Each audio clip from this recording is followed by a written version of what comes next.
मेरा नाम नबील है। मेरी उम्र 25 साल है। मेरी अभी तक शादी नहीं हुई थी। हम लोग पंजाब के एक गांव में रहते हैं, जबकि मेरा भाई फ़हीम रावलपिंडी गौहर मंडी में रहता है। मेरे बड़े भाई फ़हीम की शादी को 6 महीने हो गए थे। भाई ने कि मुझे कारल किया और कहा कि नबील तुम रावलपिंडी आ जाओ, मैं तुम्हें नौकरी लिखवा दूंगा। फिर मैं तैयारी करके भाई के घर पर रावलपिंडी पहुंच गया। मेरी भाभी जिनकी उम्र 23 साल थी, जिनका नाम फाखिरा था। मैं जैसी पहुंचा तो मैंने भाई को सलाम किया। भाई ने मुझे गले से लगाया और भाभी को भी सलाम किया। और फिर मेरे बड़े भाई फ़हीम भाई कहने लगे कि फाखिरा जो मेरे भाई के लिए नाश्ता वगैरह का इंतजाम करो। मेरी भाभी कहने लगी, फ़हीम आप परेशान मत हो, आखिर नबील मेरा देवर है, मैं ठीक से उसकी मेहमान नवाजी करूंगी। भाई कहने लगी कि मैं जा रहा हूँ जॉब पर, तुम आराम से नाश्ता करो और फिर आराम करो। मैंने अपने ऑफिस में तुम्हारी बात चलाई है, वो चल तुम्हारी इंटरव्यू के लिए बुलाएंगे। मेरे भाई वाटर बोट में मुलाजिम थे और अच्छी पूछ पर थे। 1 लाख से ज्यादा उनके साइली थे। फिर भाई चले गए, मैं विश्रूम चला गया। हाथ मुंह धोकर वापस आया तो भाभी नाश्ता बनाकर आ गई थी। भाभी ने मेरे सामने नाश्ता रखा और फिर कहने लगी कि हाँ नबील तुम ये नाश्ता करो, मैं तुम्हारी लिए चाय बनाकर लाती हूँ। और फिर थोड़ी देर के बाद भाभी चाय बनाकर ले आई और फिर हम दोनों बैठकर बातें करते रहे और चाय भी पीते रहे। भाभी मेरी उम्मी अपूर दूसरे छोटे बहन भाइयों के बारे में पूछ रही थी। मैंने कहा सब खैरियत से हैं और ठीक हैं, आपको सलाम कह रहे थे। सब तो भाभी खुश हो गए।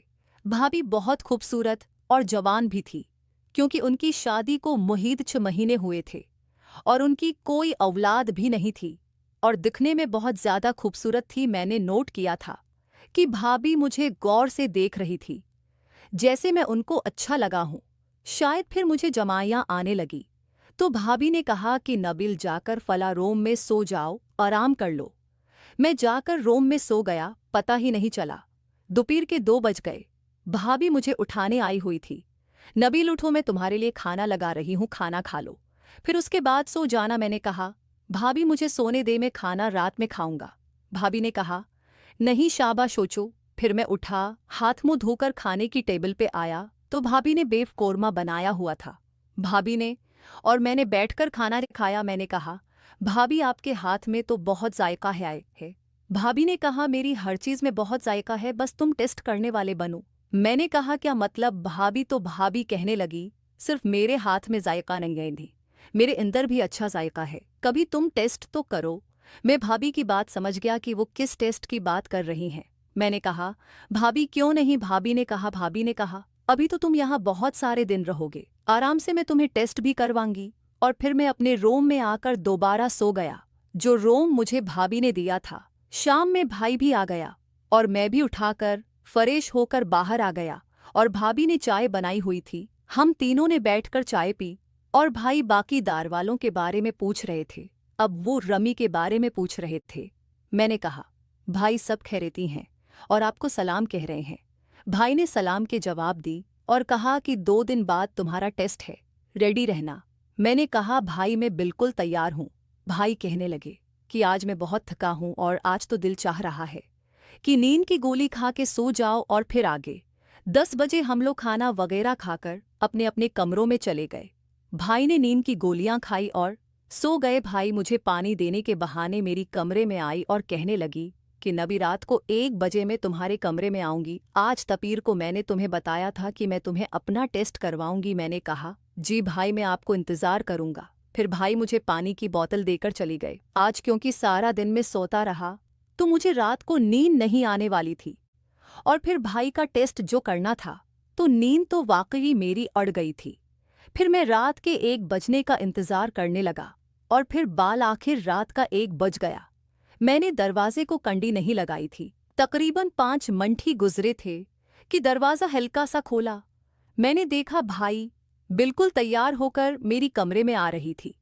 उन्होंने हल्का सा मेकअप किया हुआ था और नीले कलर का ड्रेस पहना हुआ था, जिसमें वो क़यामत लग रही थी। भाई मेरे पास आकर बैठ गया। मुझसे पूछने लगी कि नबील तो उन्हें पहले किसी लड़की के साथ किया है। मैंने कहा नहीं भाई, मैंने कभी नहीं किया। मुझे इस चीज़ का बिल्कुल भी तजर्बा नहीं है। भाई ने कहा, तुम परेशान मत हो, जैसे जैसे मैं कहती जाऊं वैसे वैसे तुम करते जाओ और आखिर मैं तुमसे पूछूंगी कि बताओ मेरा टेस्ट कैसा लगा। तो मैं फिर भाई ने अपना दुपट्टा अत्ता कर रख दिया। मेरा इस तरह से सब कुछ हटाना शुरू हो गई और फिर मेरा सब कुछ हटा दिया। भाई ने अपना भी सब कुछ हटा दिया और भाई ने मेरे उसको खाना शुरू किया। मैंने कहा, भाई उसको ज्यादा नहीं खाया करो वरना मेरा काम तमाम हो जाएगा। भाई ने कहा, थोड़ा आराम से। भी भाई आकर उसके ऊपर बैठ गई। तकरीबन 10 मिनट ऐसी चला। फिर उसके बाद में भाई के ऊपर था और फिर 10 मिनट मजीद गुज़रे के मेरा काम तमाम हो गया। भाई कहने लगी, क्या टेस्ट तो तुम्हारा भी बहुत अच्छे, तुम बताओ मेरा टेस्ट कैसा लगा। मैंने कहा, भाई मुझे तो जन्नत का नज़ारा हो गया है, आपका टेस्ट तो वाकई में कमाल का टेस्ट है।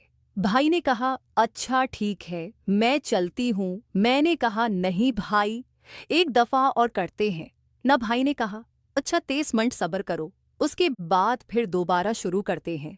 और फिर 30 मिनट के बाद दोबारा शुरू हो गए और अब की बात में भी थोड़ा सा खिलाड़ी बन गया था और मैंने ये बड़ा बेहतरीन तरीके से टेस्ट लिया और फिर बिलाखरा हम दोनों ने काम पूरा कर लिया। और फिर भाभी मेरे कमरे में आ जाती और हम दो खूब एक दूसरे को टेस्ट करते हैं। मेरी नौकरी हो गई और मैं तकरीबन 6 महीने तक हुई रहा। हफ्ते में 2-3 मर्तबानी मुलाकात हो ही जाती और हमारा काम भी हो जाता था।